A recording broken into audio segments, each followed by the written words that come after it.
کله چې انسان وړوکی وي اکثر خلکو سره په جنگ وي، پلار سره په جنگ وي، په ذهن کې په فزیکی ډول باندې چې پلار دا کار تا غلط کړی دا صحیح کړی دی.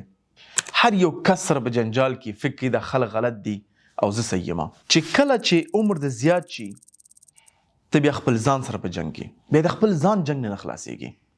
کاشکې دا کار داسې نه وی کړی، کاشکې دغه درس لوستی وی، کاشکې دغه عمل د اجرا کړی وی، که هغه یا بزنس دی یا تعلیم دی که یا د قرآن کوم درس دی، کاشکې د خپل مور سره ښه وخت تیر کړی وی، هغه نن د نه تللی ده. نو بیا انسان خپل ځان سره په جنگ وي. نو ورونو خویندو، زه اکثر ځوانان ګورم چې بل چاته ډېرې ګوتې نیولې وي، لیکن ځان ترې نه هیر وي چې اقلا زه څه شی کولی شم. زما په نظر باندې که یو انسان شپې راپاڅېږي یا د ورځې یو څو دقیقې ځان سره کیني بغیر د ټیک ټاک نه، انسټاګرام او فیسبوک نه، او د یو پوښتنه وکړي چې زه څه شی کوم او چېرته روان یم، دا کوم حالت باندې چې روان یم، که په همدې حالت زه مخکې لاړ شم چېرته رسېږم، او که زه خپل ژوند کې بعضې نټونه تو کړم، لږ تغییرات راولم، سهار وختي پاڅېږم او ډېر وخت موبایل کې ضایع نه کړم، دغه درس ولولم، دغه کار پسې منډه کړم، بیا به زه په یو کال کې چېرته اوسم. مشکل دا دی خصوصا دغه سوشل میډیاګانو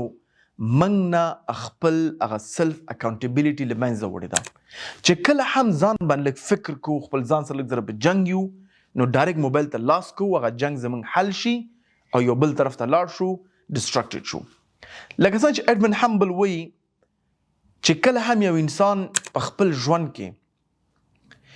معنا پیدا نه کړي، بیا هغه انټرټینمنټ پسې ګرځي، بیا ساتیري پسې ګرځي، چې خپل ځان نه راضي نه وي،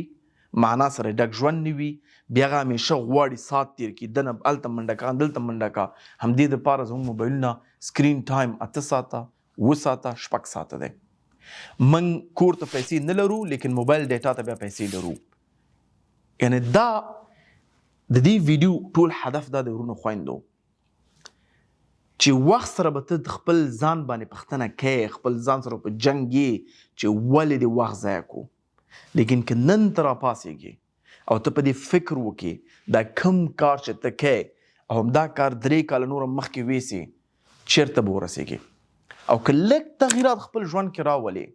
جد و جهاد وکړې، لږ تکلیف وباسې او تکلیف بعد الله ته راحته درکړي، ته بیا چېرته به تللی شي. که هغه واده کول دي، غواړې واده وکړې، په دې حالت کې چې څنګه کوې، تغییرات راولې څنګه په اسانه کولی شي، اقتصادي پیاوړتیا ده، اسلامي زده کړه ده، خپل فامیل سره کومک دی، نو انشاءالله بیا به 3 کاله بعد خپل ژوند نه هم راضي،